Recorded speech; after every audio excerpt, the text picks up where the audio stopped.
तो क्या मुकेश सहनी को सिर्फ इसलिए सुरक्षा मुहैया नहीं कराया जा रहा है क्योंकि वो विपक्ष के नेता हैं, और क्या सिर्फ उनका विपक्ष में रहने के कारण उनके जान को खतरा में डाला जा रहा है? आखिर क्या कारण है कि बिहार सरकार के गृह विभाग की अनुशंसा के बाद भी कई महीने हो गए, लेकिन उसके बाद भी बिहार सरकार के तरफ से उनको Y+ सुरक्षा मुहैया नहीं करवाया गया, जिस बात की अनुशंसा बिहार सरकार के गृह विभाग के द्वारा किया गया था। और इन सब चीजों को लेकर के अब वीआईपी के कई नेता बोलने लगे हैं और इस बात का आरोप लगा रहे हैं कि मुकेश सहनी विपक्ष में है, इसलिए उनके जान को खतरे में डाला जा रहा है और उनको सुरक्षा नहीं दिया जा रहा है। अब पूरी खबर क्या है, पूरी कहानी क्या है, इन सभी मुद्दों पर विस्तार से बात करेंगे और आपको बताएंगे, लेकिन उससे पहले आप हमारा परिचय जान लीजिए। नमस्कार, मेरा नाम वेद प्रकाश है। आप जनता जंक्शन देखना शुरू कर चुके हैं और कैमरे के पीछे है विशाल।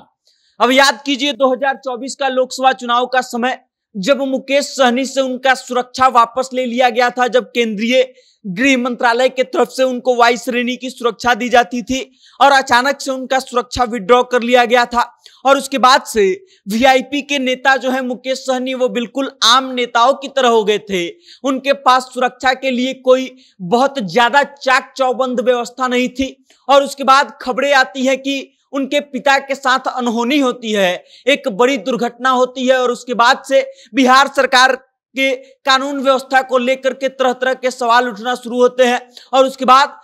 बिहार सरकार के गृह मंत्रालय की तरफ से अनुशंसा किया जाता है उनके पिता की हत्या के बाद कि मुकेश सहनी को भी Y+ सुरक्षा मुहैया कराया जाना चाहिए और बिहार पुलिस को उनके सुरक्षा में लगाया जाना चाहिए। अब इस बात को समझिए कि Y+ जो सुरक्षा कैटेगरी है बिहार सरकार की, उसमें 16 के आसपास जो है वो कैडेट सुरक्षा में लगे रहते हैं। 16 जवान जो है बिहार पुलिस के वो तैनात रहते हैं। लेकिन उसके बावजूद इतने महीने बीत चुके हैं, मुकेश सहनी को अभी तक सुरक्षा प्रदान नहीं की गई है और ना ही बिहार सरकार के पुलिस विभाग की तरफ से उनको सुरक्षा के बारे में कोई जानकारी दी गई है। और इन सब चीजों को लेकर के वीआईपी के प्रवक्ता जो है देवज्योति, वो अब मुखर होकर के बोल रहे हैं और सरकार पर यह आरोप लगा रहे हैं कि सरकार जो है मुकेश सहनी को सुरक्षा इसलिए मुहैया नहीं करवा रही है क्योंकि मुकेश सहनी जो है वो विपक्ष में है और इस कारण से सरकार उनके सुरक्षा को अनदेखी कर रही है। अब आप इस बात को समझिए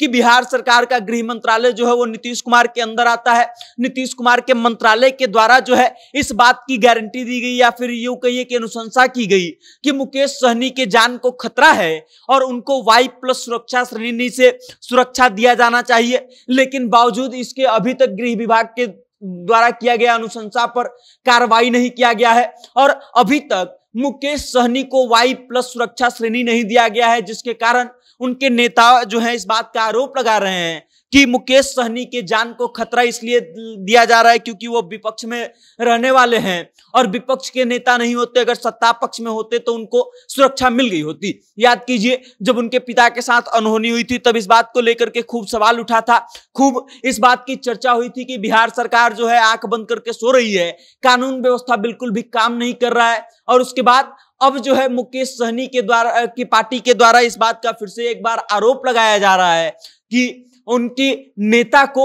जो है Y+ सुरक्षा श्रेणी मुहैया नहीं करवाया जा रहा है, जबकि